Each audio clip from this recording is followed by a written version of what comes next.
Are battling 14 active wildfires in California, and the state, which is in its fourth year of drought, is on track to have one of its worst fire seasons ever. The NewsHour's Kat Wise spent time this week in one of the hardest hit areas, Lake County, north of San Francisco. Is there a fire by you? Someone just called one in and they said they're seeing flames and black smoke. Rancher Lonnie Sloan is keeping a close eye on the horizon these days. For the past week, Sloan and her husband Larry have been on the front lines of wildfires raging across California. Their 340-acre ranch near the town of Lower Lake went up in flames last Wednesday during one of the state's biggest fires so far this year, called the Rocky Fire. This was our equipment shed, and the fire started over the hill. The Sloans, who managed to save their home with the help of nearby fire crews, estimate they lost about $150,000 worth of equipment, most of it uninsured. Then this was my horse trailer that is melted. I compete professionally in parades. Their property, like so many in the area, is now a moonscape totally devoid of any vegetation, a sign of the intensity of the blaze that went through here. The Rocky Fire began July 29th and burned nearly 70,000 acres and 43 homes. It's now almost fully contained. But on Sunday, a new wildfire called the Jerusalem Fire broke out nearby and quickly began spreading. It's now about 30% contained and has burned more than 20,000 acres.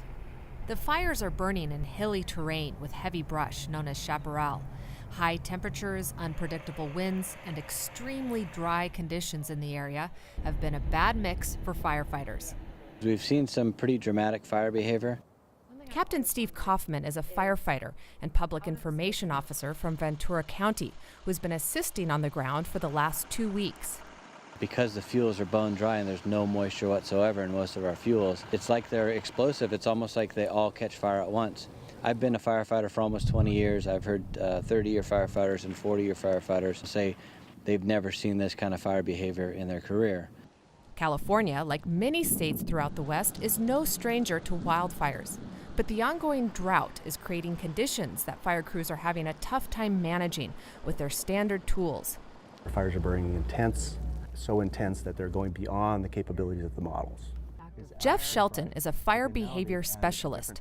We met up with him at the command post for the Rocky and Jerusalem fires. Shelton uses a sophisticated software program that models fire behavior so he can keep crews informed about what the fire might do. But Shelton says during the initial outbreak of the Rocky Fire, his models, in some cases, weren't reflecting the reality on the ground.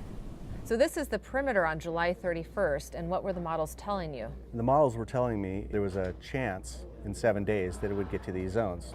These other colors out here. What happened was in 5 hours, it got much further out. Not in 7 days, but in 5 hours. To highlight why these fires are proving to be so destructive, Shelton took us to an area that had just burned. So if this had been sort of a quote-unquote normal fire, you wouldn't see such complete devastation? Yeah, the intensities of this fire were immense. How many years before this returns to a normal landscape? At least 10 or 15. While firefighters continue with containment efforts of the brush fires here in Lake County, many of the state's most active fires are forest fires in the mountains. And in recent years, there's been a big shift in the intensity and duration of those fires as well. Hugh Safford is a regional ecologist with the U.S. Forest Service who studies the impacts of wildfires and a changing climate in the Sierra Nevada mountains near Lake Tahoe. At the spot of a recent fire, Safford pointed out a troubling trend. Many trees that would normally withstand forest fires are now dying. We've got kind of a relatively small, what we would call high severity patch. And this is a patch of fire that burned very hot, killed most of the canopy trees. What we're having these days is this kind of effect on a very, very massive scale. These species are really pretty adapted to droughty conditions. But when you expand that summer drought into the whole darn year for 4 straight years, even these trees have a heck of a time dealing with it. But Safford says it's not just the drought that's impacting the trees. Past forest management policies have also played a role. For 100 years, more or less, we've been putting out almost all fires in this forest type, in a system that was characterized by a lot of fire historically. So what we've got now essentially is, to an extent in this site, a jungle of fuels. And it's just simple physics, right? When you build a bigger pile of wood, it makes a bigger fire. In fact, a new report says that the Forest Service, for the first time in the agency's history, is now spending more than half its yearly budget battling wildfires. Back in Lake County, firefighters are focusing largely on saving personal property, a tough job when the fires are so extreme. It's no secret that as our society grows bigger, we move into more rural locations. Now that we have houses in these rural locations, we feel a responsibility to go in there and try to, protect it as best we can. The state requires that residents living in rural areas create a defensible space by clearing dead trees and brush 100 feet around their property. Fire officials say many in Lake County have followed those rules. But as the Jerusalem fire continues to grow, more evacuations could occur in the coming days.